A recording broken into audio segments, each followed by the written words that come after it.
आप सभी को मेरा नमस्कार। मैं ज्योति पवार।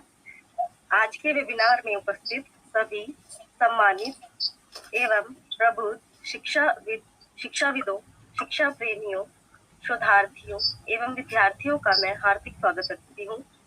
आज का हमारा यह वेबिनार नव उन्नयन साहित्यिक सोसाइटी के द्वारा आजादी का अमृत महोत्सव के विशेष संदर्भ में विभिन्न विषयों पर विविध साहित्यिक विधाओं पर विशेष व्याख्यान माला का आयोजन करता आ रहा है, जिसमें हमें देश के प्रसिद्ध एवं प्रतिष्ठित विद्वानों के व्याख्यानों को सुनने का सुअवसर प्राप्त हुआ। व्याख्यान माला की इसी कड़ी को आगे बढ़ाते हुए आज हमारा मुख्य विषय है स्वतंत्रता आंदोलन और हिंदी निबंधकार। और आज के अतिथि वक्ता के रूप में हमारे बीच उपस्थित हैं आदरणीय एवं श्रद्धेय प्रोफेसर नीता कुमारी मैम। मैम, मैं इस मंच पर आपका हार्दिक स्वागत करती हूँ।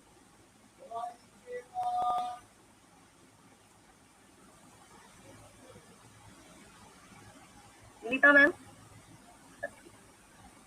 धन्यवाद ज्योति। मेरी आवाज आ रही है? आ रही आपकी आवाज। जी मैम। कार्यक्रम शुरू करने से पहले मैं हमारे नव उन्नयन साहित्यिक सोसाइटी के अध्यक्ष आदरणीय एवं श्रद्धेय प्रोफेसर पूरन टंडन सर का भी हार्दिक स्वागत करती हूँ एवं उनका आभार व्यक्त करती हूँ। उन्होंने हम सबको यह आलोकित एवं पवित्र मंच प्रदान किया। सर हमारे प्रेरणा स्रोत एवं संरक्षक है। साथ ही मैं नव उन्नयन साहित्यिक सोसाइटी की महासचिव आदरणीय प्रोफेसर नीता कुमारी मैम का भी हार्दिक स्वागत एवं आभार प्रकट करती हूँ। इसके अतिरिक्त मैं नव उन्नयन साहित्यिक सोसाइटी के संयोजन मंडल एवं प्रचार प्रसार मंडल के सभी सदस्यों का तहे दिल से स्वागत एवं आभार व्यक्त करती हूँ। साथ ही इस मंच पर हमसे जुड़े सभी शिक्षकों, विद्यार्थियों एवं शोधार्थियों का मैं भी दोबारा से तहे दिल से स्वागत करती हूँ। मैम के व्याख्यान से पहले मैं मैम का छोटा सा परिचय देना चाहूंगी। मैम स्वामी श्रद्धानंद कॉलेज में हिंदी की प्रोफेसर हैं। हिंदी एवं संस्कृत विषय से आपने एमए किया है।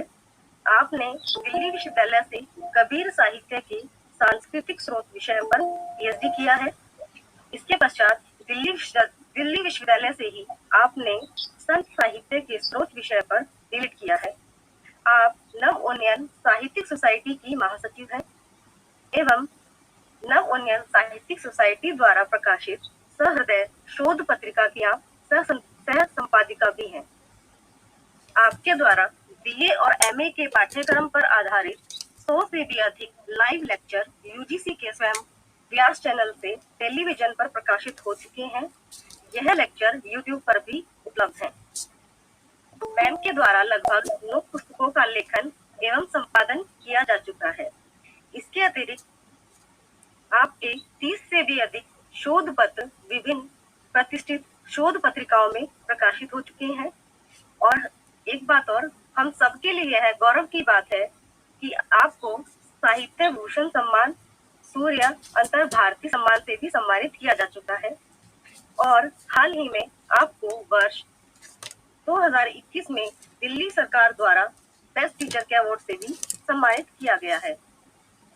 आपकी विभिन्न सरकारी शैक्षिक संस्थाओं में भी सक्रिय भागीदारी एवं सदस्यता रहती है। आपके निर्देशन में कई शोधार्थी पीएचडी कर चुके हैं और कई अभी कर रहे हैं। और मैम के परिचय की लिस्ट बहुत लंबी है, इसलिए मैं अंत में मैम के लिए या मैम को 2 पंक्तियां संबोधित करना चाहूंगी जो कबीर के द्वारा लिखी गई हैं कि सब धरती कागज करूं, लिखनी सब बन राय। सब धरती कागज करूं, लिखनी सब बन राय। 7 समुद्र की मसी करूं, गुरु गुण लिखा न जाए। धन्यवाद। और मैम को मैं इन्हीं पंक्तियों के साथ आमंत्रित करना चाहूंगी उनके वक्तव्य के लिए। और आज का हमारा जो वक्तव्य है उसका शीर्षक है स्वतंत्रता संग्राम और हिंदी निबंधकार। मैम, हमें आप अपने शब्दों द्वारा हमारा ज्ञानवर्धन करें और हमारा मार्गदर्शन करें। धन्यवाद ज्योति, इतना सुंदर परिचय प्रस्तुत करने के लिए। कबीर का दोहा तो जिसके लिए मैं योग्य नहीं हूँ, पर आपने प्रस्तुत किया है, कोई एक शिष्य की भावना है ये। परम आदरणीय श्रद्धेय प्रोफेसर पूरन चंद टंडन जी, हमारी नमूने साहित्यिक सोसाइटी के अध्यक्ष, हमारे पथ प्रदर्शक, हमारे प्रेरणा स्रोत, साथ में जुड़े हुए मेरे आत्मीय डॉक्टर दिनेश चंद्र दीक्षित जी, शकुंतला, करुणा जी, ममता जी, कुलभूषण जी, अनिल जी, प्रदीप जी, कई मेरे साथी शिक्षक जुड़े हुए हैं। कईयों के मैं नाम जो मुझे स्क्रीन पे दिखाई दे रहे हैं उनके मैं नाम ले पाई हूँ, श्री से क्षमा याचना करते हुए, और सभी शोधार्थी और विद्यार्थी, सबको मेरा प्रणाम। सबसे पहले तो मैं कहूँ कि आज का दिन हमने विशेष रूप से चुना तो नहीं था, पर एक संयोग हो गया। आज वीर सावरकर जी की जन्मतिथि है, तो हमारे राष्ट्र बलिदानी, अमर शहीद, और हम स्वतंत्रता का 75वां अमृत महोत्सव मना रहे हैं, और उसमें हम अपने राष्ट्र के इन सेना नायकों को, इन वीर सपूतों का स्मरण करें, उनको हम शत नमन करें, क्योंकि उनकी बलिदानों से ही आज हम स्वतंत्रता पूर्वक, आज हम स्वतंत्र हैं। तो मैं वीर सावरकर जी को शत नमन करते हुए आज के इस व्याख्यान का प्रारंभ। आज का विषय है स्वतंत्रता आंदोलन और हिंदी निबंधकार।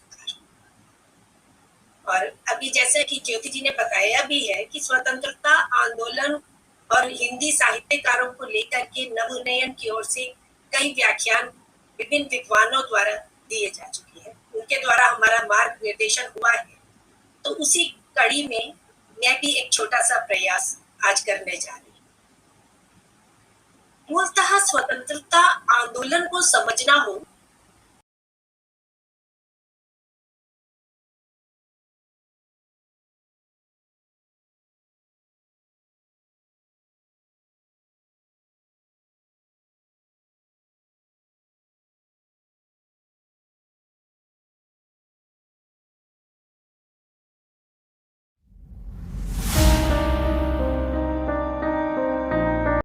राजनीति में तब प्रारंभ भी नहीं, किसी भी नेता ने साम्राज्यवाद की बात तब नहीं की थी, और ये प्रारंभ करते हैं आचार्य रामचंद्र शुक्ल 1907 में।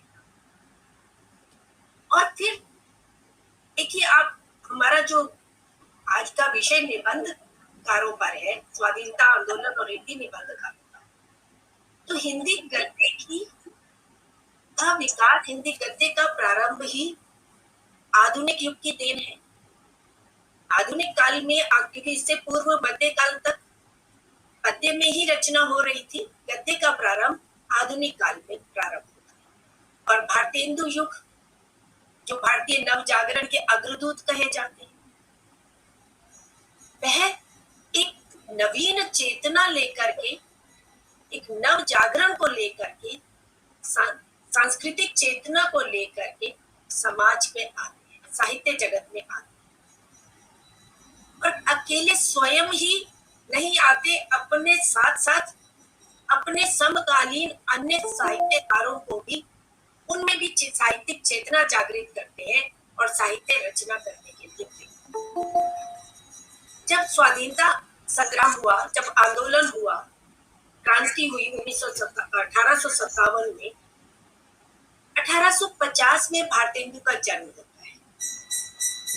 वो मात्र उस समय 7 वर्ष के थे, पर एक बाल मन किस तरह से उस आंदोलन से प्रभावित हुआ होगा, इसकी हम कल्पना भी नहीं कर सकते।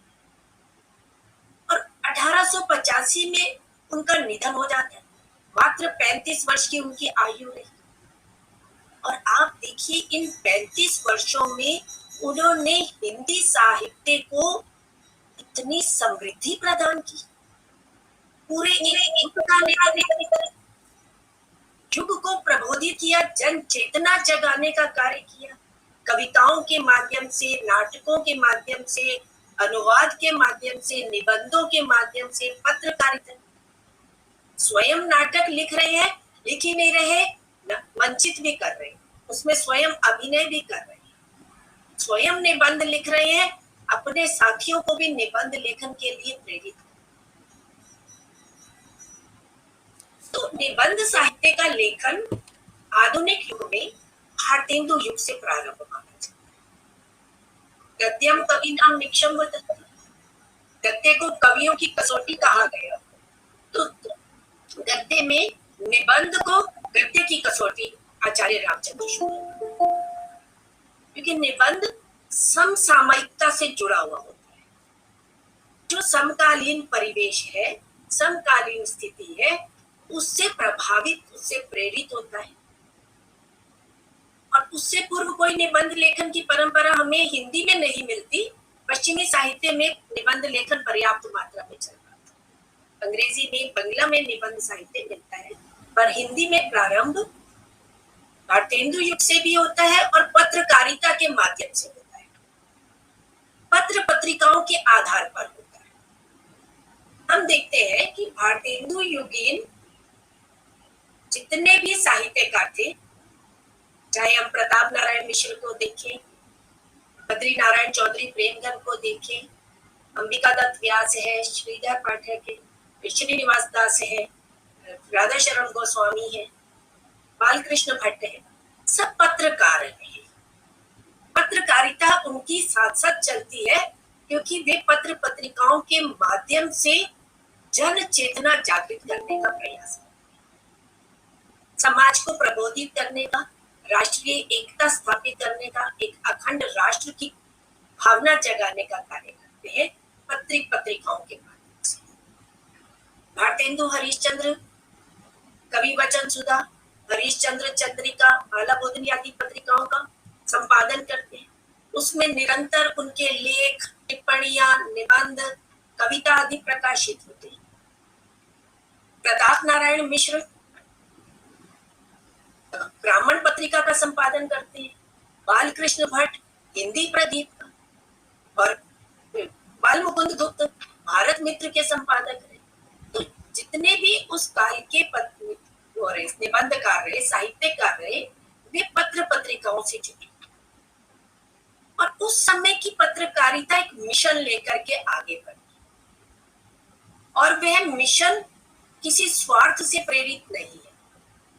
वहां मिशन है राष्ट्रहित, जन जागृति, जन चेतना, देश को स्वतंत्र कराना, ये मिशन है। आज हम पत्रकारिता देखते हैं व्यापार बन गई, आज पत्रकारिता स्वार्थ हावी हो गया। कहाँ क्या मिलेगा, कैसे हमारी टीआरपी बढ़ेगी, उस पर अधिक ध्यान रहता है, पर किससे समाज का हित होगा, राष्ट्र का हित होगा, ये पीछे। तो उस समय पत्रकारिता एक राष्ट्र हित का, समाज हित के उद्देश्य को लेकर के चलता है। अब देखिए, कोई अनुदान उनको नहीं मिल रहा है, कोई आर्थिक सहयोग नहीं मिल रहा है, और अपनी पूंजी लगा करके उसमें राष्ट्र चेतना जगा रही है। आज की तरह नहीं है, ई पत्रकारिता आज तो इतनी हो गई है कि आप घर बैठे मोबाइल पे ही सब कुछ पढ़ सकते हैं, जान सकते हैं, सूचनाओं का एक असीम भंडार हो गया।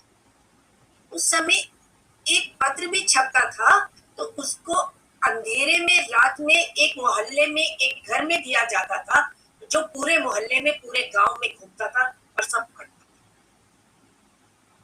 तो गरीबी थी, और दूसरा अंग्रेजों का अधिकार, दमन नीति, बोलने की स्वतंत्रता नहीं है, लिखने की स्वतंत्रता नहीं है, पर मिशन है देश को जागृत करना, समाज में एक चेतना लाना, और इसके लिए वे रूखा सूखा खा करके, ना खा करके भी पत्र पत्रिकाएं निकाल रहे थे, और किस तरह से वो घरों में पहुंच रही थी, जिससे समाज में एक चेतना जागृत हुई थी। तो भारतेंदु से लेकर के राधा चरण गोस्वामी, प्रताप नारायण मिश्र आदि, फिर द्विवेदी युग, छायावाद उत्तर काल तक पूरा हिंदी साहित्य का बोध भाषा की चेतना से संपन्न, स्वतंत्रता और आधुनिकता का बोध है। भारतेंदु युग से जो प्रारंभ तक निरंतर देख रहे हैं, स्वतंत्रोत्तर युग तक भी, चाहे वो रूप बदल गया है, कि परिस्थिति बदली तो उसका स्वरूप भी बदला, तो जहां वो राष्ट्रीय चेतना थी वो कैसे मानवतावाद से और विश्व बंधु तक पहुंचती है, ये हम भारतेंदु युग से लेकर छायावादोत्तर साहित्य तक एक क्रमिक विकास के रूप में, एक भाषाई चेतना के रूप में, एक स्वतंत्रता के बोध के रूप में देखते हैं। जिस युग की चेतना जितनी बड़ी होती है, उस युग का व्यक्तित्व भी उतना ही बड़ा होता है। अब देखिए यह युग कैसा था? पराधीन युग था। सामाजिक स्तर पर, राजनीतिक स्तर पर, आर्थिक स्तर पर विभिन्न समस्याएं थी, धार्मिक समस्याएं थी, राष्ट्रीय तो गुलामी तो थी, वो तो मुख्य समस्या थी। अब इन सब समस्याओं का समाधान ढूंढने के लिए, प्रबोधन करने के लिए व्यक्तित्व भी उतना ही बड़ा चाहिए। और ऐसे में दो महान व्यक्तित्व आए, भारतेंदु हरिश्चंद्र और महावीर प्रसाद द्विवेदी जी, जिन्होंने भाषाई चेतना जगाई, जातीय चेतना को जागृत किया, राष्ट्रीय एकता का स्वर बुलंद किया, स्वत्व का भाव, स्व का, जिसे आज हम अस्मिता कहते हैं, निजत्व का भाव, ये जागृत कर रहे हैं।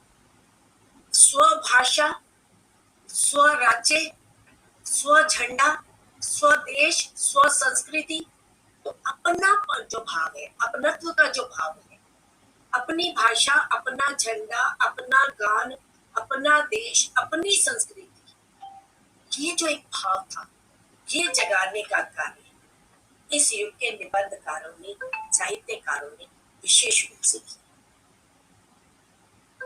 और ये सभी साहित्यकार साहित्य के माध्यम से जन जन तक राष्ट्रीय भावों को पहुंचाने में सक्षम हुए,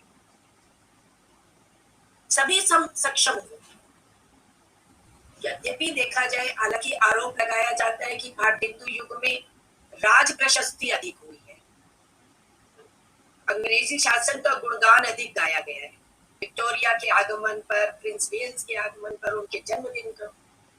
पर आप देखिए उस समय की स्थिति का, उस समय की मानसिकता, जब बोलने की स्वतंत्रता नहीं है, लिखने की स्वतंत्रता नहीं है, आप कुछ लिखते हैं वो जब्त कर दिया जाता है, आपको जेल में बंद कर दिया जाता है, तो किस तरह से कभी प्रत्यक्ष रूप में, कभी अप्रत्यक्ष रूप में, कभी कविताओं के माध्यम से, कभी कहानियों के माध्यम से, प्रतीकों के माध्यम से एक चेतना जागृत करने का कार्य इस युग के साहित्यकार करते हैं, इस साहित्य के रूप में आते हैं।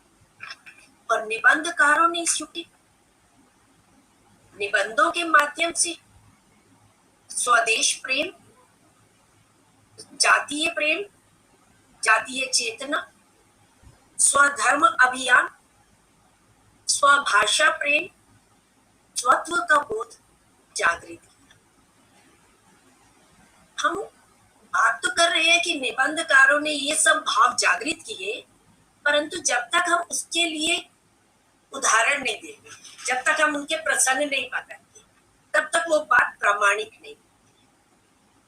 तो मैंने कुछ संदर्भ लिए हैं उन निबंधकारों के, जिन्होंने देश की जनता में जागृति लाने के लिए, एक स्वदेश प्रेम का भाव जागृत करने के लिए निबंधों की रचना की। और इन्होंने जब, अब देश प्रेम का भाव कैसे जागृत किया जाए, वर्तमान में तो भारत की जो दुर्दशा थी, जो दयनीय स्थिति थी, किस तरह से भूखमरी का, अकाल का वातावरण है, एक और राजनीतिक दमन है और दूसरी ओर प्राकृतिक विपदाएं हैं, तो ऐसी दुर्अवस्था के समय में भारतवासियों के मन में स्वत्व का बोध कैसे जगाया जाए, उनमें स्वाभिमान कैसे जागृत किया जाए, ये इन निबंधकारों के सामने एक मुख्य प्रश्न था, एक मुख्य समस्या थी।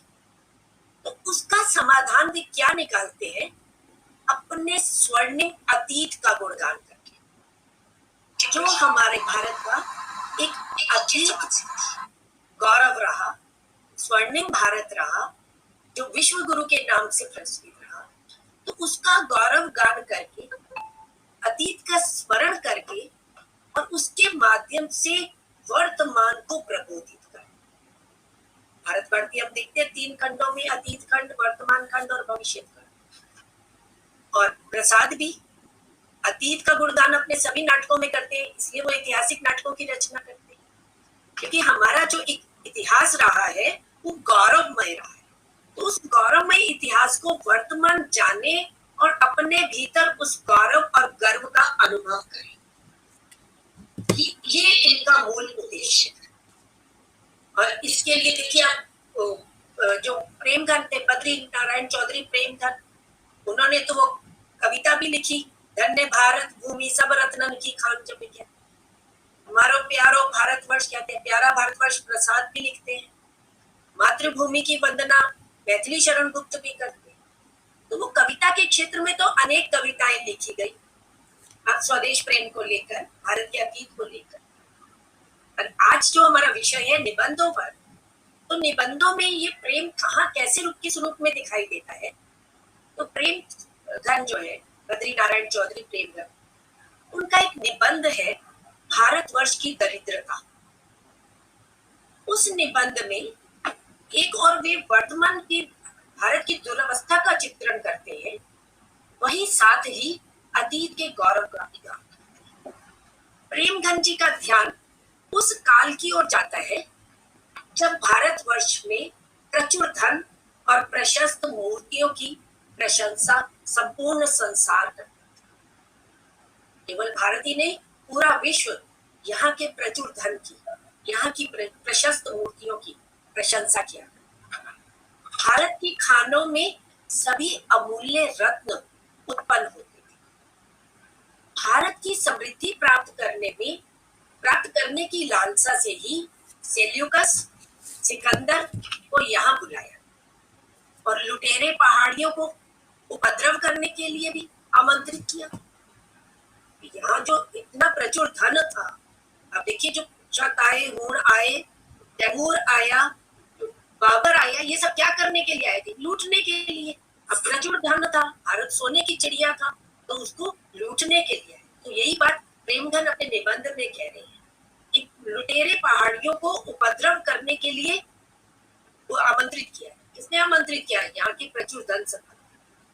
भारत की खोज करने में विलायत की कंपनियों ने न जाने कितने जहाज और कितना धन नष्ट किया। ये भारत की खोज के लिए जब हुआ।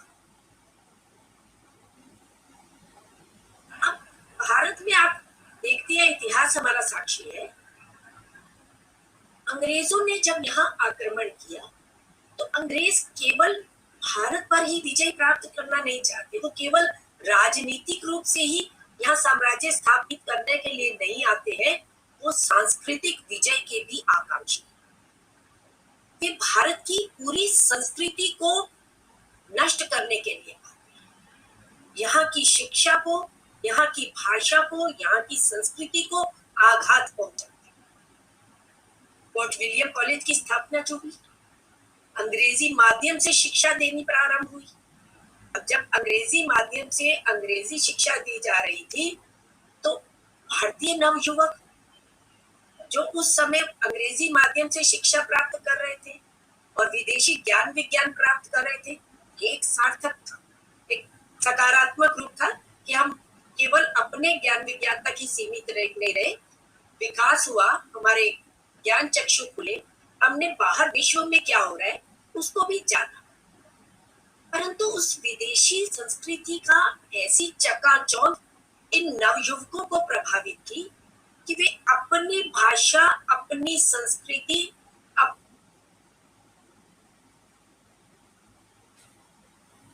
को, अपने साहित्य को तुच्छ मानने लगे, उसकी उपेक्षा करने लगे। तो ये सांस्कृतिक आक्रमण था, ये सांस्कृतिक आघात। पश्चिमी शिक्षा, पश्चिमी सभ्यता, पश्चिमी विचारधारा का प्रभाव नवयुवकों पर। अब इन निबंधकारों के सामने, इन साहित्यकारों के सामने एक यह भी प्रश्न था, ये भी समस्या थी कि इन नवयुवकों को हम कैसे इस पश्चिमी चकाचौंध से बाहर निकालें, कैसे उन्हें अपनी जड़ों से जोड़ें। तो उसके लिए अतीत के गौरव का गुणगान करते हैं। बालकृष्ण भट्ट जो हिंदी प्रदीप के पत्र संपादक भी रहे, भारतीय संस्कृति पर गर्व करते हैं। उनका एक निबंध है बात बात की चाह, जो हिंदी प्रदीप, पहले तो निबंध सारे उनके पत्रिकाओं में प्रदीप में ही छपते थे। जितने भी निबंधकार हुए उन सबके निबंध, लेख, टिप्पणियां, संपादकीय आदि पत्र पत्रिकाओं में ही छपते थे और वही समाज तक पहुंचते थे। तो बात बात की चाह लोगों में क्यों होती? ये एक निबंध बालकृष्ण भट्ट लिखते हैं जो हिंदी प्रदीप में सितंबर 1893 में प्रकाशित, 1893। वहां वे भारत के अतीत का गुणगान करते हुए कहते हैं कि बूढ़े भारत में सबसे पहले तरक्की, यहाँ देखिए उन्होंने क्या शब्द का प्रयोग किया, बूढ़ा भारत। बूढ़ा भारत क्यों कह रहे हैं वो इसको भी क्लियर करते हैं।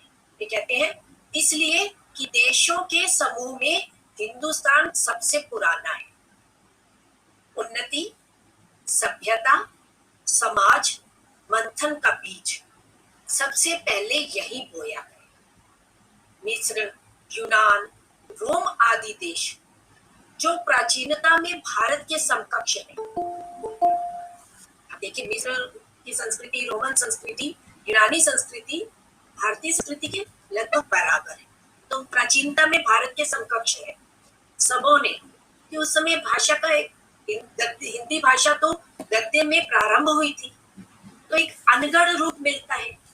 तो वाक्य संरचना की दृष्टि से देखें, व्याकरण की दृष्टि से देखें तो दोष है, क्योंकि वो एक चलता रूप हमें भाषा का मिलता है। उसको कलात्मक रूप प्रदान करने का प्रयास के निबंधकारों ने कभी भी नहीं किया, क्योंकि उनका उद्देश्य ही नहीं, उनका उद्देश्य भिन्न। तो कहते सबों ने सभ्यता और उन्नति का अंकुर यहीं से ले अपनी अपनी भूमि में लगा। तो जो आर्य संस्कृति थी, वैदिक संस्कृति थी, वही इन देशों में पहुंची। उस पौधों को उस पौधे को सींच अति विशाल वृक्ष किया, और ये वृक्ष यहाँ तक फैला कि पृथ्वी के आधे गोलार्ध तक इसी की डालियां थी। विश्व का आधा भाग ऐसा है जो हमारी संस्कृति, हमारा ज्ञान वहां तक पहुंचे। आगे इसी निबंध में वे आगे फिर कहते हैं कि ग्रीस और रोमन की उस पुरानी उन्नति का कहीं अब लेश मात्र भी नहीं। दोनों का तुलना कर रहे हैं। उद्देश्य क्या है? नवयुवकों को प्रबोधित करना, उनके सामने अपने स्वर्णिम अतीत का, भारत का गौरव का गुणगान करना। तो एक और वो कह रहे हैं कि हमारी संस्कृति बहुत प्राचीन है, यद्यपि इसके साथ रोम, मिस्र, यूनान की संस्कृति भी आई, वे भी पनपी, पर आज उसका कहीं लेश मात्र भी दिखाई नहीं दे रहा। उन मुल्कों में अब कुछ भी बाकी नहीं है, किंतु विद्या, कला, सभ्यता, विविध ज्ञान और विभिन्न प्रकार के दर्शन शास्त्रों में जो तरक्कियां भारत, यूनान तथा रोम ने की थी, वे भाषांतर होकर के अब तक कायम। भारत में वो संस्कृति, वो ज्ञान अभी भी कायम है। तो हमें अपनी संस्कृति को, अपनी सभ्यता को, अपनी भाषा को, अपने देश को, स्वत्व को सम्मान करना है, उसको तुच्छ नहीं। ये था अतीत के गौरव का गुणगान करना, भारत के स्वर्णिम अतीत का वर्णन करना, स्वर्णिम इतिहास को वर्तमान के सामने लाना, ताकि आत्मबल जागे, ताकि जो सामान्य जन है, भारतीय नवयुवक है, उनके भीतर एक स्वत्व का भाव, एक गौरव का भाव जागृत। और ये सभी निबंधकार, जितने भी साहित्यकार उस युग में हुए, सब बड़े निर्भीक थे, साहसी थे, कृत संकल्प थे। जिस मिशन को वो लेकर चल रहे थे, अर्जुन की आंख की तरह सिर्फ उसी मिशन पर उनका ध्यान था, चाहे कितने भी कष्ट आए, संघर्ष आए, वे दबे नहीं। वे झुके नहीं, सत्ता के सामने झुके नहीं। राजनीति के संदर्भ में हम बात करते हैं नेताओं की, उसी तरह से हमारे देश के युवकों ने जिस तरह से बलिदान दिया, वीर सावरकर की बात की अभी हमने प्रारंभ की, शहीद भगत सिंह देखते हैं, राजगुरु हैं, सुखदेव हैं, अनेक वीर बलिदानी हैं जिन्होंने राष्ट्रीय एकता का स्वर प्रबल रखने के लिए, आत्म बलिदान देने के लिए भी तैयार। और अंग्रेजों ने कितना भी दमन की नीति अपनाई, कितने भी उनकी कलम को बांधने का प्रयास किया, तो पता है प्रेमचंद ने सौजे बदन लिखा और वो बैन कर दिया।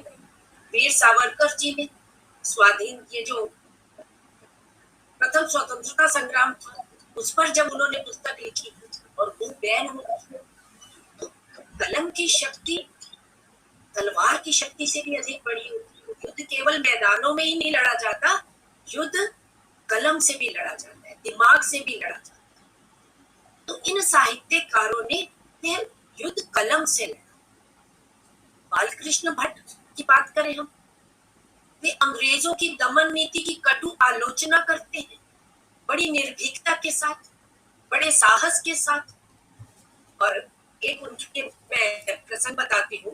दिसंबर 1878 में उनका एक लेख प्रदीप, हिंदी प्रदीप पत्रिका में प्रकाशित हुआ, जिसमें वे अंग्रेजों को संबोधित करते हुए कहते हैं कि उनके कारण भारत की जो दुर्दशा हुई, वे सीधा उनको संबोधित करते हैं कि हम क्यों ना कहें कि हमारे बाप दादा भली भांति रजे पूजे थे, कि हम सदियों से गरीब नहीं रहे, हम शुरू से निर्धन नहीं रहे, हमारी ये जो स्थिति आज है ये नहीं रही।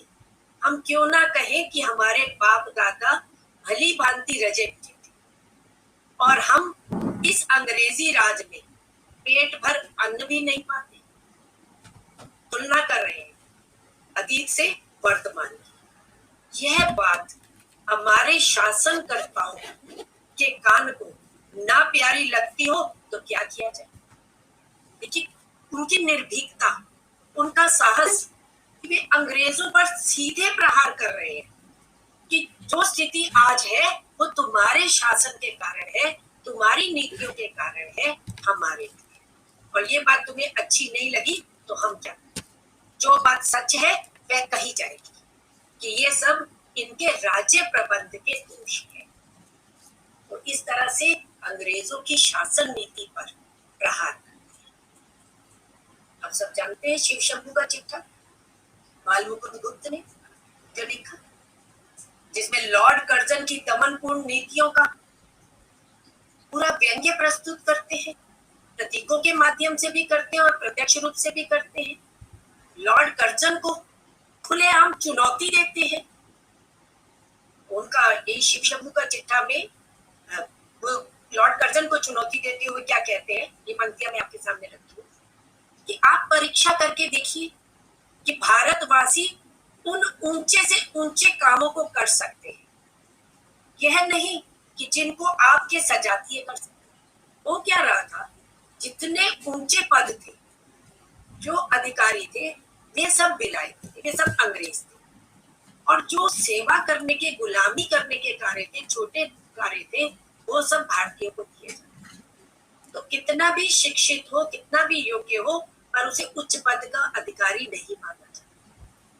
तो उस पर व्यंग्य करते, उस पर प्रहार करते हुए बालमुकुंद गुप्त कहते हैं कि जो काम आपके सजातीय, मतलब आपके विदेशी कर पा रहे हैं, इंग्लैंड वाले कर पा रहे हैं, वे हमारे भारतीय कर सकते हैं, उससे अच्छा कर सकते हैं, उससे बढ़िया कर सकते हैं। श्रम में, बुद्धि में, काय में, वक्तृता में, सहिष्णुता में, किसी भी काम में इस देश के निवासी संसार भर में किसी भी जाति के आदमियों से पीछे रहने वाले नहीं। तो वो कहीं भी किसी भी तरह से पीछे नहीं है। और वहीं वे रामचंद्र जी का उदाहरण देते हैं। आपने पढ़ा होगा शिव शंभू का चिट्ठा, और उसमें आप देखिए वहां वो कहते हैं कि हमारी तो संस्कृति ये रही है कि रामचंद्र को वनवास मिलता है तो कोई दरबार लगा करके नहीं बैठ जाते हैं, वह कोई सत्ता के लिए, अपने अधिकार के लिए लड़ते नहीं है, वह राम की खड़ाऊ ला करके और उनको सिंहासन पर स्थापित करते हैं। तो हमारी संस्कृति तो यह रही है।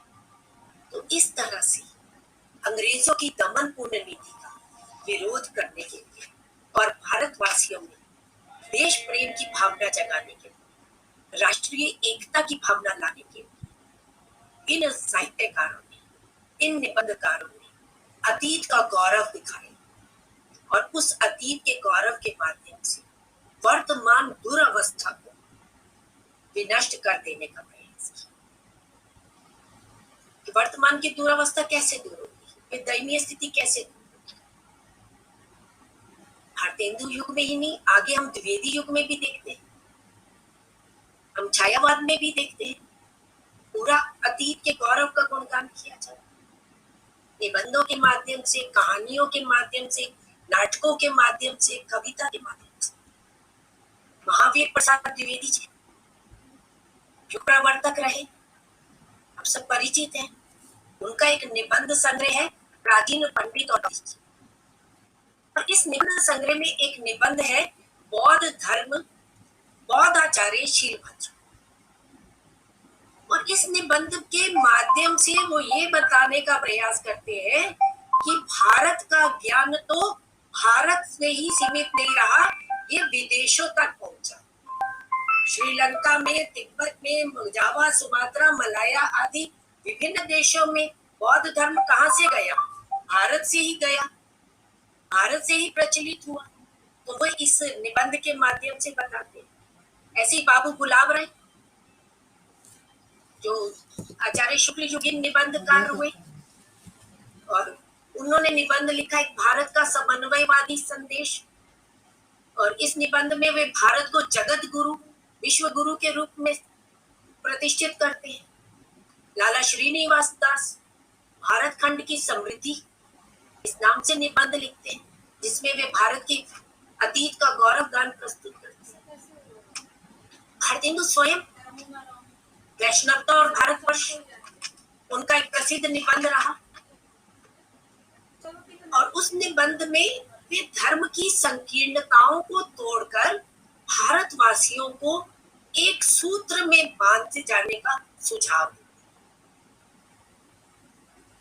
एक विशेष बात ध्यान देने की और यहाँ पर मित्रों ये है कि भारत की जो दुरावस्था थी, वर्तमान अवस्था, उसके पीछे कारणों पर ये साहित्यकार गए, मूल कारणों को जानने का प्रयास किया और कारण के रूप में देखा कि जो हमारी धार्मिक संकीर्णताएं थी, जो रूढ़ियां थी, जो हमारा अज्ञान था, अंधविश्वास था, वह भी हमारी अधोगति का एक मूल कारण था, हमारे पतन का एक कारण था।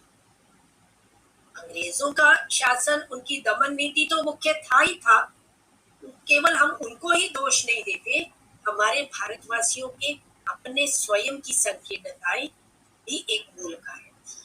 और इन साहित्यकारों ने उन धार्मिक रूढ़ियों पर, पाखंडों पर का भी विरोध किया।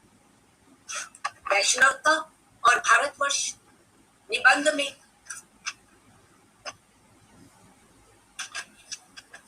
भारतेंदु कहते हैं कि अब वह काल नहीं कि हम लोग भिन्न भिन्न, हम लोग मित्र मित्र अपनी अपनी खिचड़ी अलग अलग पकाया। अब घनघोर काल उपस्थित है, चारों ओर आग लगी है, दरिद्रता के मारे देश जला जा रहा है। पूरी दुरावस्था का, दैन्यता का वर्णन करते हैं। फिर आगे क्या सुझाव देते हैं?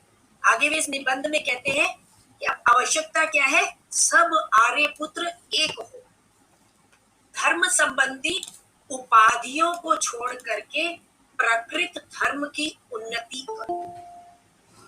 तो इस तरह से इन निबंधकारों ने राष्ट्रीय एकता लाने के लिए, जन चेतना जागृत करने के लिए, समाज में जो धार्मिक रूढ़ियां थी, जो सामाजिक रूढ़ियां थी, अंधविश्वास थे, सामाजिक कुरीतियां थी, उनका विरोध किया, उन पर प्रहार किया, बाल विवाह का खंडन किया, जो कार्य समाज सुधारक राजा राम मोहन राय, विवेकानंद, स्वामी दयानंद सरस्वती आदि कर रहे थे, केशव चंद्र, ईश्वर चंद्र विद्यासागर आदि कर रहे थे, वही कार्य ये साहित्यकार अपने साहित्य के माध्यम से कर रहे थे। सामाजिक, तो इनको हम साहित्यिक समाज सुधारक भी कह सकते हैं, समाज सुधारक साहित्यकार भी कह सकते हैं। जो कार्य समाज सुधार का सामाजिक स्तर पर वे सामाजिक संस्थाएं कर रही थी या समाज सुधारक कर रहे थे, राजनीति के स्तर पर राजनेता कर रहे थे, वह कार्य ये साहित्यकार साहित्य के माध्यम से जन चेतना जगाने का कर रहे थे। और ये अतीत का गौरव गान किस लिए किया? आत्मविश्वास जगाने के लिए, नवयुवकों में साहस भरने के लिए, उनमें वीरता, त्याग, सहिष्णुता आदि गुणों को भरने के लिए। यह इन सभी अतीत के साहसपूर्ण ऐतिहासिक पुरुषों के आदर्श चरित्रों को प्रस्तुत करते हैं। उदाहरणों में वे देखते हैं भारत की अकर्मण्यता, आलस्य, अज्ञान, कूपमंडूकता, कायरता, जातीय चेतना का अभाव। ये सबसे बड़ा दोष था कि जातीय चेतना के अभाव के कारण ही भारत सदियों से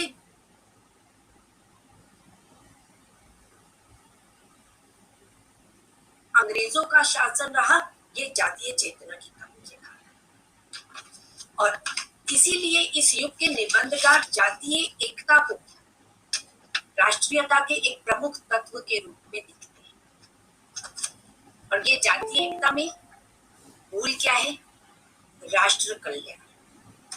राष्ट्र कल्याण सर्वोपरि है, जाति, धर्म, अन्य सभी जो है वो पीछे, वो तुच्छ है, राष्ट्र कल्याण सर्वोपरि है।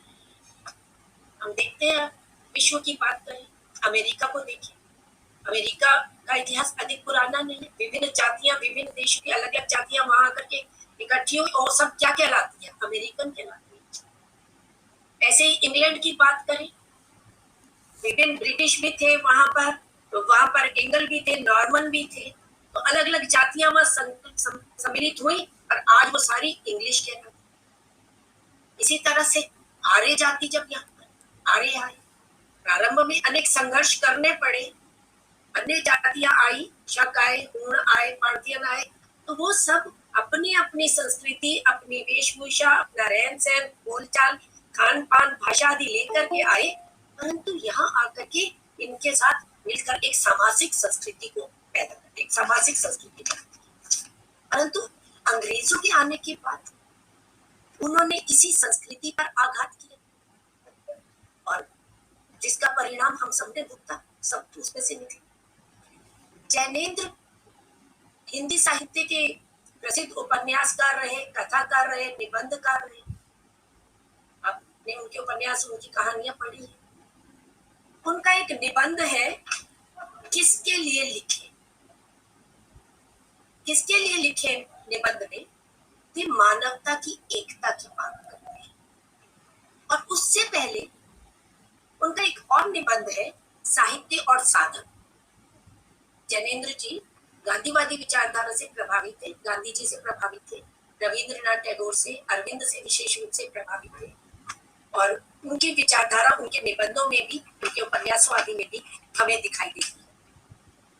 तो साहित्य और साधन निबंध में वे साहित्य को जातीय एकता स्थापित करने का महत्वपूर्ण साधन मानते हैं कि साहित्य ही वे माध्यम है, साहित्य ही वे उपकरण है जो जातीय एकता स्थापित कर सकते हैं। वे कहते हैं, उनकी जो पंक्तियां वे आपके सामने रखी कि साहित्य मानव मानव के मध्य खिंची विभेद की रेखा को मिटा सकने में समर्थ है। मनुष्य मनुष्य के बीच में जो दीवारें खड़ी कर दी गई, साहित्य उनकी खिड़कियां खोल दे।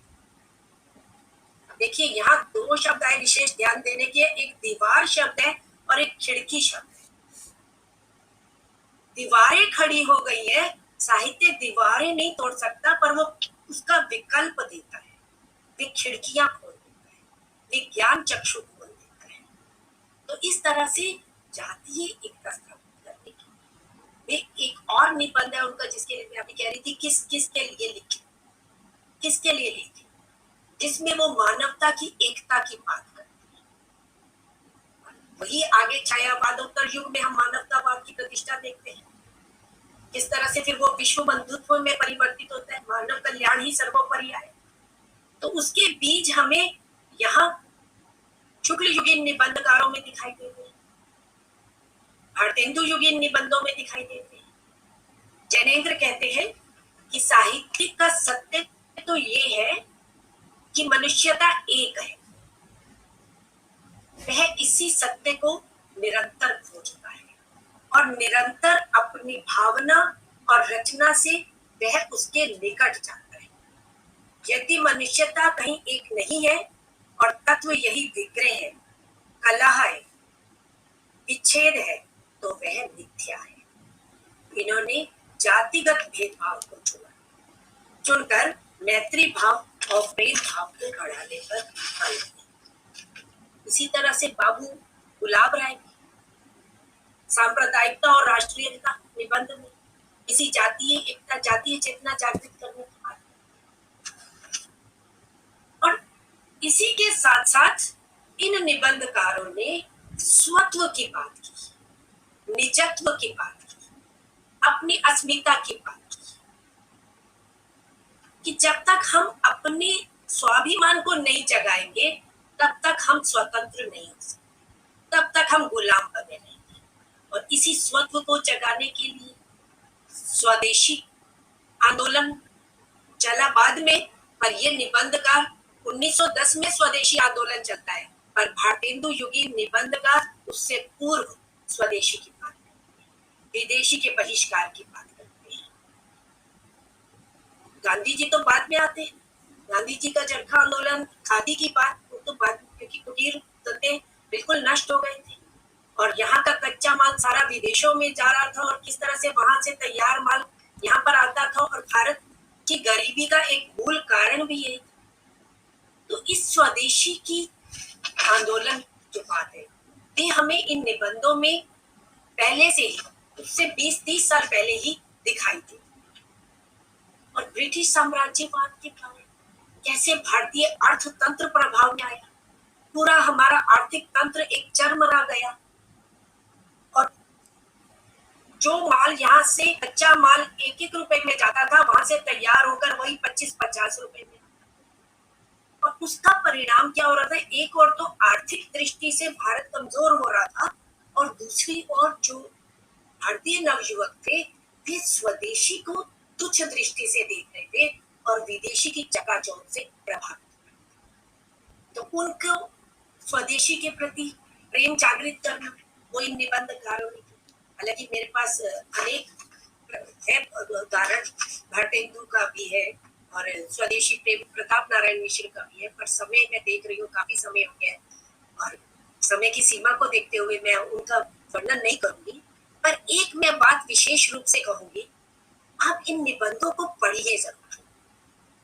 आप केवल आलोचकों के चश्मे से अपनी एक धारणा मत बने कि जो आलोचक कह गए वो उन्होंने अपनी विचारधारा से कहा। आप उस साहित्य के मूल को पढ़िए, उन निबंधों को पढ़िए, और फिर आप उस युग के निबंधकारों के विषय में, साहित्यकारों के विषय में अपनी धारणा करें। इसमें शोधार्थी अधिक जुड़े हुए हैं, विद्यार्थी हैं, तो मैं उनको यही कहना चाहती हूँ कि वे मूल को साहित्य को पढ़ें। एक भारतेंदु बहुत अच्छे वक्ता थे।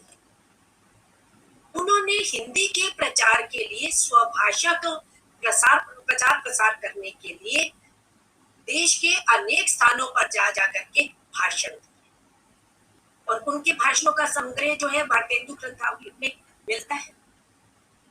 बलिया में जाकर के गदरी मेले में उन्होंने भाषण दिया था, भारतवर्षोन्नति कैसे हो सकती है, भारतवर्ष उन्नति कैसे कर सकता है। ये निबंध आप अवश्य पढ़िए, और इस बलिया में जाकर के देखो वहां निबंध प्रस्तुत, और किसके सामने वो भाषण दे रहे हैं, वहां के कलेक्टर के सामने, रॉबर्ट साहब बहादुर जो वहां के कलेक्टर थे उनके सामने बोल रहे हैं और भारत की दुर्दशा के कारणों की बात कर रहे हैं, स्वदेशी को अपनाने की बात कर रहे हैं, स्वभाषा को अपनाने की बात करते हैं, स्व संस्कृति को अपनाने की बात करते हैं। तो वो जो भारतेंदु का भी भाषण है ये आप अवश्य पढ़िए। मैं उसकी कुछ पंक्तियां जरूर आपको बताऊंगी। वे जो कहते हैं भारतवर्षोन्नति कैसे हो सके, सिर्फ 2 पंक्तियां मैं बताऊंगी कि भाइयों अब तो नींद से जागो, अपने देश की सब प्रकार से उन्नति करो, जिसमें तुम्हारी भलाई हो वैसी ही किताब पढ़ो, वैसे ही खेल खेलो, वैसी बातचीत करो, परदेसी वस्तु और परदेसी भाषा का भरोसा मत करो। देखिए किसके सामने बोल रहे हैं और कितने साहस के साथ बोल रहे हैं कि परदेसी भाषा और परदेसी वस्तु का भरोसा मत करो, अपने देश में अपनी भाषा में उन्नति करो। तो इस तरह से स्वभाषा की बात करते हैं। तो भारतेंदु ने ही भाषाई चेतना जागृत की, हिंदी को पूरी एक संपर्क सेतु के रूप में, स्वाधीनता की चेतना की भाषा के रूप में प्रतिष्ठित करने का कार्य भारतेंदु का। राजनीति के स्तर पर भले ही महात्मा गांधी ने, रविंद्रनाथ टैगोर ने और सुभाष चंद्र बोस ने, राजगोपालाचारी आदि ने हिंदी को स्वाधीनता की भाषा के रूप में, एक राष्ट्रभाषा के रूप में अपनाने की बात की, पर वे बाद की। भारतेंदु तो प्रारंभ में ही इस हिंदी को स्वराष्ट्र की भाषा, स्वभाषा अपनाने की बात करते हैं। और महावीर प्रसाद द्विवेदी जी भी उसी भाषा जिसका सूत्र, जिस भाषाई चेतना को एक सूत्र रूप में भारतेंदु ने प्रस्तुत किया, उसको आगे बढ़ाने का कार्य, उसको परिमार्जित परिष्कृत करने का कार्य महावीर प्रसाद द्विवेदी जी करते हैं। हिंदी साहित्य सम्मेलन का जब दूसरा अधिवेशन, उन्होंने तब हिंदी भाषा पर एक कविता पढ़ी थी। उस कविता की पंक्तियां मैं आपके सामने रखती हूँ। बस उस कविता की पंक्तियों से मैं अपनी आज की चर्चा यही समाप्त करूंगी और आपको भी उसी पंक्तियों पर सोचने के लिए एक पॉइंट देकर के जाऊंगी। वे उन पंक्तियों में कहते हैं कि हिंदू होकर भी हिंदी में यदि कुछ भी न भक्ति का लेश, दूर देश की भाषाओं से यदि इतना है प्रेम विशेष, दूर देश की भाषाओं से यदि इतना है प्रेम विशेष, इंग्लिस्तान अरब फारिस को तो अब तुम कर दो प्रस्थान। अब तुम्हें भारत में रहने की आवश्यकता नहीं है, अब तुम्हें उन्हीं देशों में प्रस्थान कर जाना चाहिए। यहाँ तुम्हारा काम नहीं कुछ, छोड़ो मेरा हिंदुस्तान।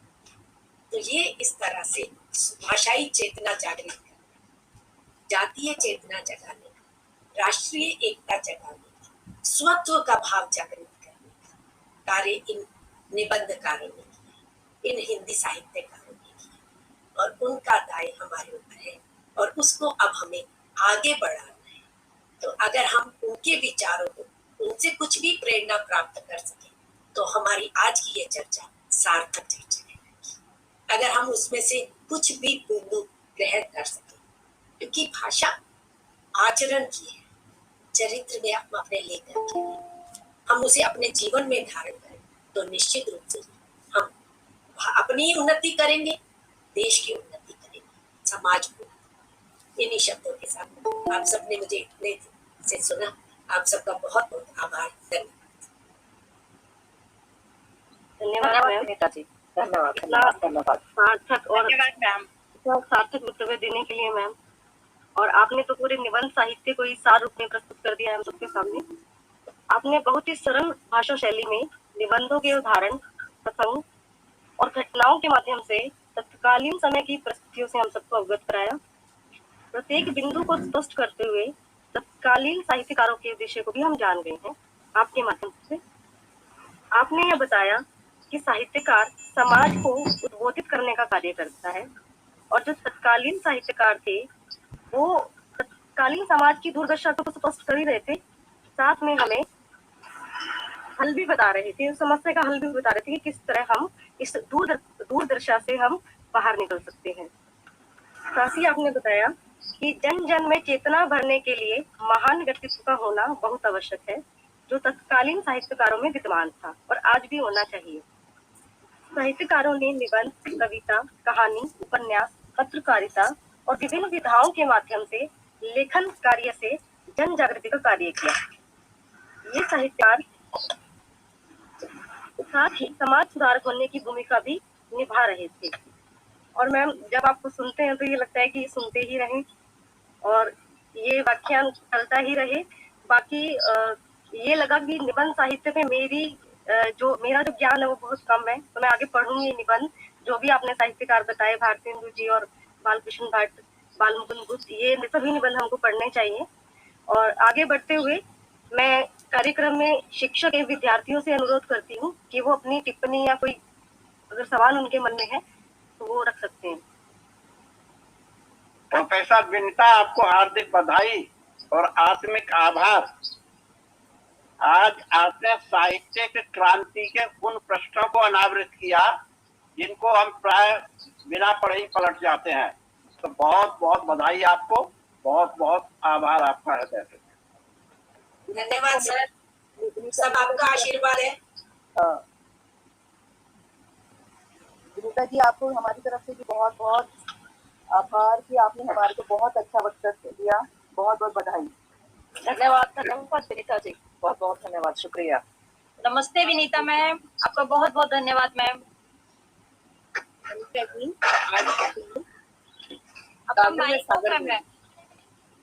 प्रोफेसर टंडन कहाँ गए? मेरी आवाज आ रही है? प्रतीक्षा कर रही हूँ कि सर की टिप्पणी कब आएगी। मैं सोच रहा हूँ बाकी मैं अभी तो चंद्रोदय नहीं हुआ, कहाँ गायब हो गए?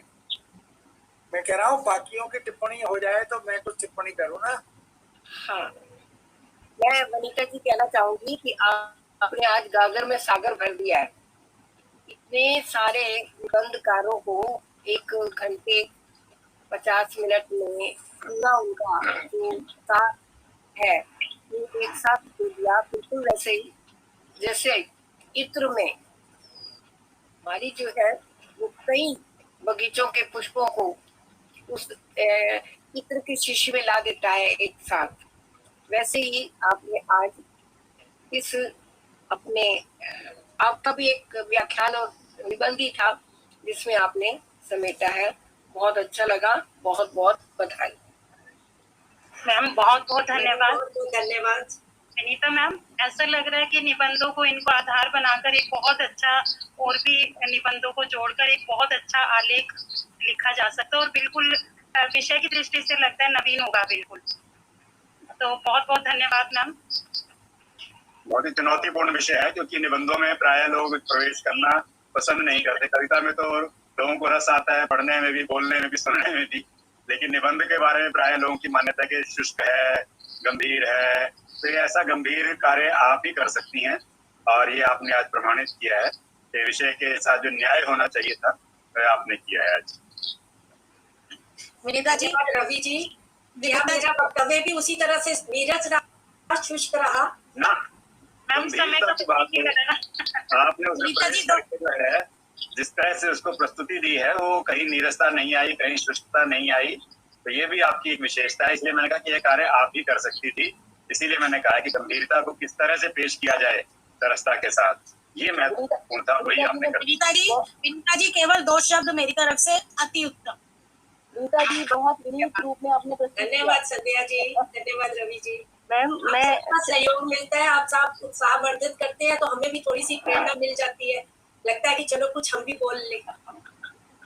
मैम, मैं माफी चाहती हूँ बीच में बोलने के लिए, लेकिन मैं हमारे नवोदित साहित्यिक सोसाइटी के अध्यक्ष आदरणीय श्रद्धेय प्रोफेसर चंद्रन सर का आभार व्यक्त करती हूँ। उन्हें धन्यवाद ज्ञापन के लिए आमंत्रित भी करती हूँ और सबसे माफी भी चाहती हूँ, मुझे सर का नाम सबसे पहले लेना चाहिए था। अरे कोई बात नहीं बेटा, कोई बात नहीं।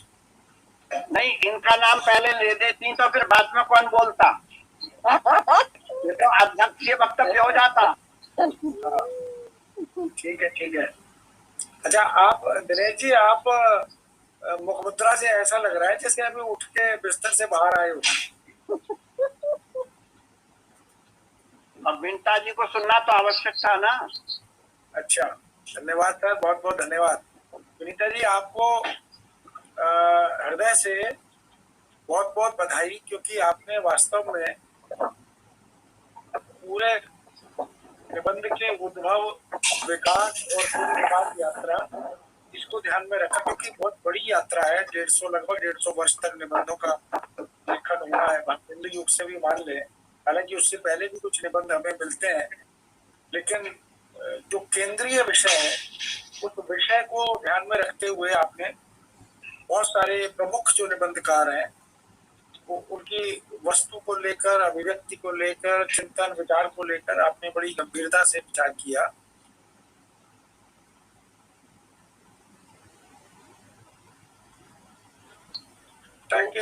जैसे निबंध की अगर परिभाषा देते हैं तो कहते हैं कि विधिवत जो विषय को बांधता है वो निबंध है, और आपने उसी तरह उसी परिभाषा के परिप्रेक्ष्य में अपने वक्तव्य को बहुत विधिवत बांधा है।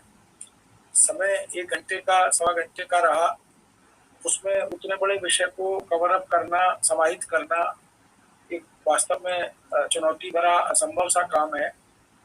करने को हम एक एक निबंधकार पर 1-1, 1.5 घंटे की बात कर सकते हैं, लेकिन आपने निबंध के जो पूरे विकास यात्रा का विभाजन है उसको ध्यान में रखकर हर युग की चर्चा हो गई, सबका कुछ ना कुछ उल्लेख हो गया।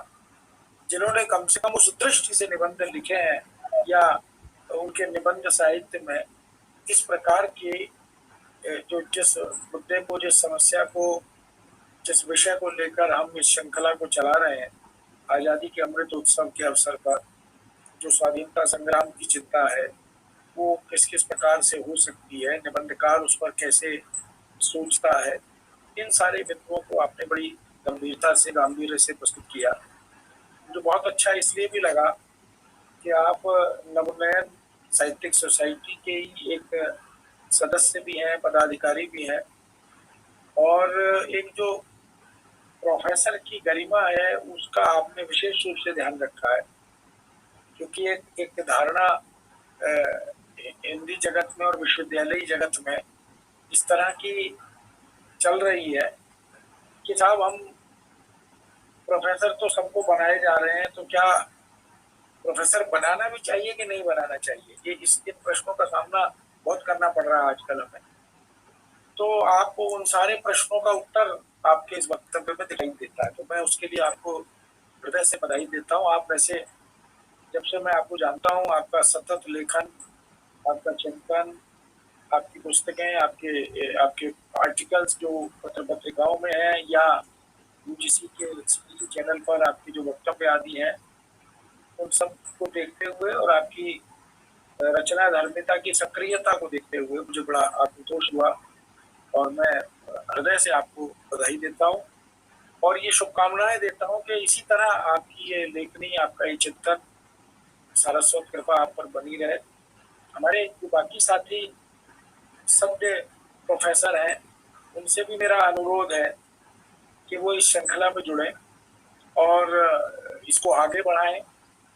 हमारे बहुत सारे सीनियर साथियों ने, शकुंतला जी ने बहुत अच्छा आलेख बाल साहित्य पर प्रस्तुत किया था, तो मैं समझता हूँ कि अभी तृप्ता जी भी प्रोफेसर हुई हैं, प्रदीप जी भी प्रोफेसर हुए हैं, राजरानी जी भी हैं, डॉक्टर ममता सिंगला है, तो मैं सबसे जितने भी साथी हैं, सुनील तिवारी हैं, जिन जिन का एज ए प्रोफेसर प्रमोशन हुआ है, उनसे तो मैं विशेष रूप से आग्रह कर रहा हूँ कि इस श्रृंखला में वो जरूर शामिल हो और अपने अपने विषय को लेकर एक मंच हमें मिला हुआ है और उस मंच के माध्यम से वो अपने ज्ञान, अपने अध्ययन, अपनी प्रतिभा, अपनी मनीषा का परिचय हमारे उन्नयन के सभी साथियों को दें, तो उनको भी प्रेरणा मिलेगी। जो नई पीढ़ी के बच्चे आगे आ रहे हैं, जो हमारे शोधार्थी हैं, जो अभी प्रोफेसर बनने की लाइन में हैं, जो टीचर हैं, लेक्चरर हैं, उन सब के लिए भी एक नैतिक बल मिलता है, एक प्रेरणा मिलती है।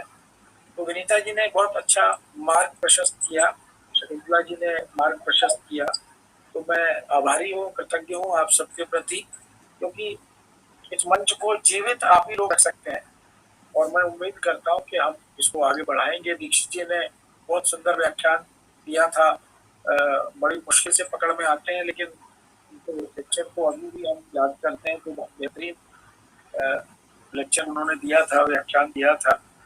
तो ऐसे जो चिंतन श्रृंखला है उसको सतत बनाए रखें, मेरी शुभकामनाएं।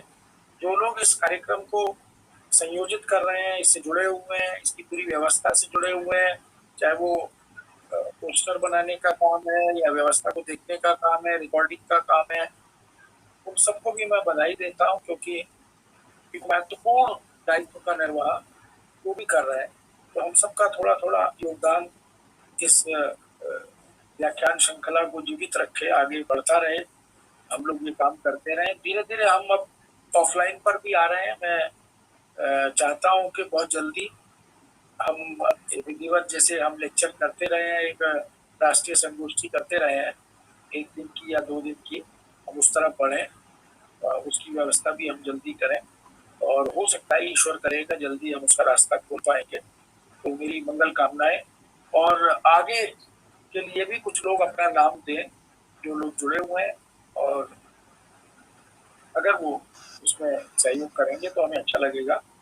रीता जी, एक बार फिर से हम सब की तरफ से, पूरी सोसाइटी की तरफ से, सब जो श्रोता है आज जैसे 40-45 लोग जुड़े थे, तो सबकी तरफ से भी आपको बहुत बहुत बधाई, बहुत बहुत शुभकामनाएं। प्रदीप जी को भी विशेष रूप से बधाई, क्योंकि वो भी इसकी पूरी व्यवस्था से जुड़े हैं, काम कर रहे हैं, और मैं उम्मीद करता हूँ कि प्रदीप जी भी इस धारा में शामिल होंगे एज ए प्रोफेसर। उनको भी हम सुनना चाहेंगे, राजरानी जी को भी हम सुनना चाहेंगे।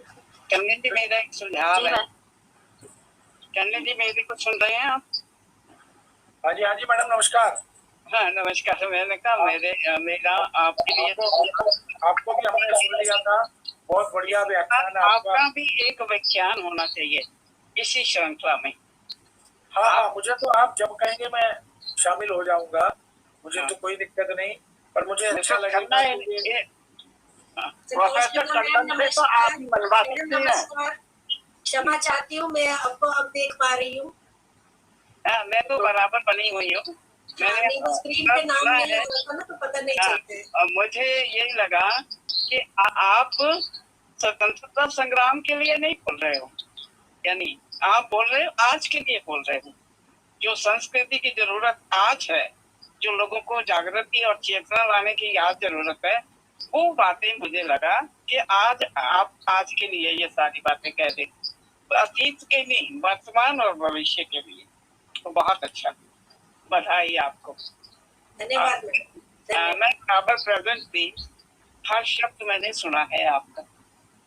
तो निरिका टंडन जी का भी एक बहुत अच्छा लगेगा, सब लोग एंजॉय करेंगे। जरूर मैडम, आपके आदेश का पालन होगा। जरूर। बढ़िया, धन्यवाद। जी। एक बात मैं कहना चाहती हूँ, क्या ये व्याख्यान क्या इन व्याख्यानों की रिकॉर्डिंग हो रही है? क्या उनको हम दोबारा देख सकते हैं? हाँ, यूट्यूब पर डल रहे हैं मैडम, जो रिकॉर्ड होते जा रहे हैं वो यूट्यूब पर जा रहे हैं। जो होते जा रहे हैं, मतलब सब नहीं हुए? नहीं, सबके लिए उपलब्ध है। नहीं, सब नहीं हुए। जितने अब तक व्याख्यान हुए हैं, क्या सबकी रिकॉर्डिंग होगी और सभी यूट्यूब पे उपलब्ध है? हाँ जी, सब उपलब्ध है। तो बहुत अच्छा है, बाद में आप इनको पुस्तक का आकार भी दे सकते हैं। ऐसी योजना है कि अगर हम बाद में उसको पुस्तकाकार में बनाएं तो उन सभी लेक्चर्स को हम लिपिबद्ध करके फिर उनकी प्रस्तुति करें। ऐसा प्लान है हमारा।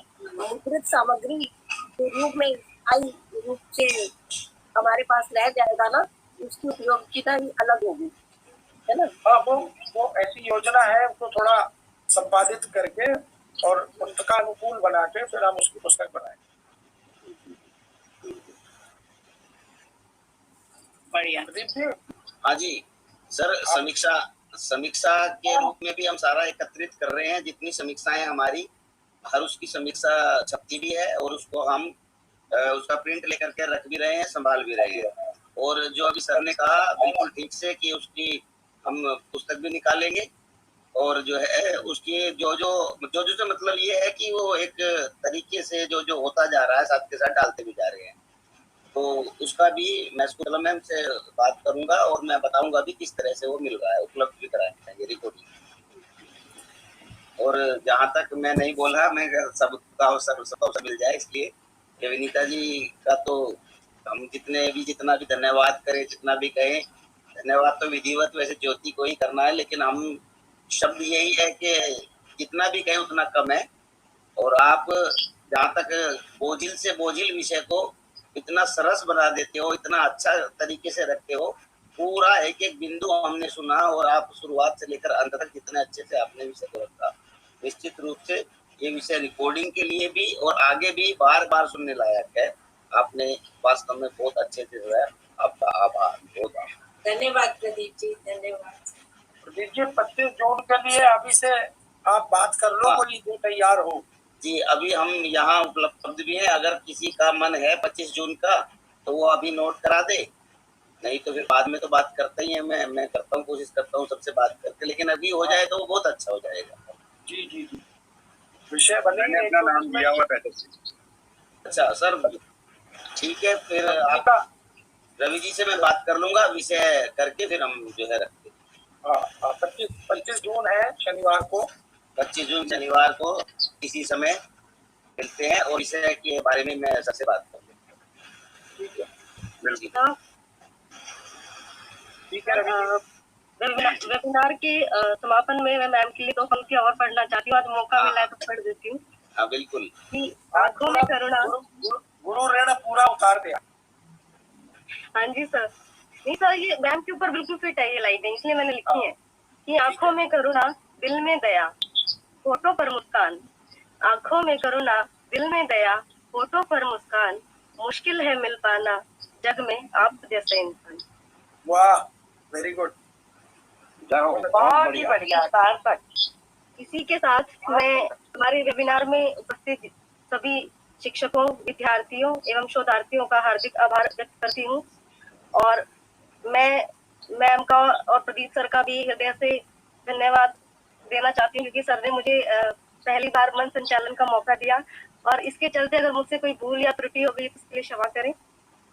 कोई भूल नहीं हुई, बहुत सुंदर अपने जो है मंच संचालन किया, बहुत अच्छा संयोजन किया। बहुत बढ़िया। और मैं तो अभी जो शोधार्थी अपने जुड़े हुए हैं उन सबसे भी प्रार्थना कहूंगा, निवेदन कहूंगा कि वो सब भी तैयार रहे इसी तरह से। ज्योति की तरह मैंने एक बार ज्योति को बोला और उसने स्वीकार किया और बहुत अच्छे से किया, और आगे भी अपने शोधार्थी तैयार रहे। किसी का नाम, कोई अपना नाम मुझे अभी देना चाहे तो अभी, और आगे भी बाद में एक आध रोज में देना चाहे तो तैयार रहे, और हम इसी तरह से आगे भी सभी को अवसर देना चाहते हैं। तो बहुत अच्छा। प्रोफेसर प्रदीप जी, प्रोफेसर प्रदीप कहा मत कीजिएगा, आदेश दिया कीजिएगा। सर कहना ही पड़ता है सर, आपको आदेश कैसे दे सकते हैं सर? नहीं, संचालन के लिए कह रहा हूँ मैं। जी जी जी, नहीं, मुझे तो आदेश भी दे सकते हो, क्योंकि अनुरोध तो आप मानते नहीं हो।